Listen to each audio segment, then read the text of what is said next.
මම අද ඔයාලට කියන්නේ කොරාකම්. මං කොරාකම් කඩෙන් ගෙනාපු ගමන්ම කරේ දේ ටිකක් අරගෙන සෝදලා ගරලා බ්ලෙන්ඩර් කරලා ගත්තා.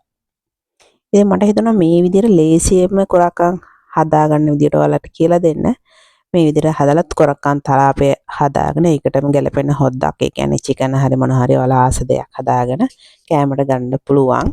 ඒ වගේම තමයි මේකෙන් ඉතාමත් ගුණයි. ගොඩක් අයට ඔය බර අඩු කර ගැනීමේ උමනාව තියෙනවනේ. බඩ පිරෙන්න කාලා බර අඩු කරගන්න හොඳම කෑමක් තමයි කොරාකම්. කොරාකම් කෑහම බඩගිනි වෙන්නේ නැහෙනි ගොඩාක් වෙලා යනකම්. ඒක නිසා ඔයාලට බර අඩු කරගන්න සහ මම මෙහි සඳහන් කරලා තියෙන ලෙඩ රෝග ගොඩකට ගුණ දෙන කෑමක් තමයි කොරාකම්. ඉතින් ඔයාලා හදලා බලලා කන්න.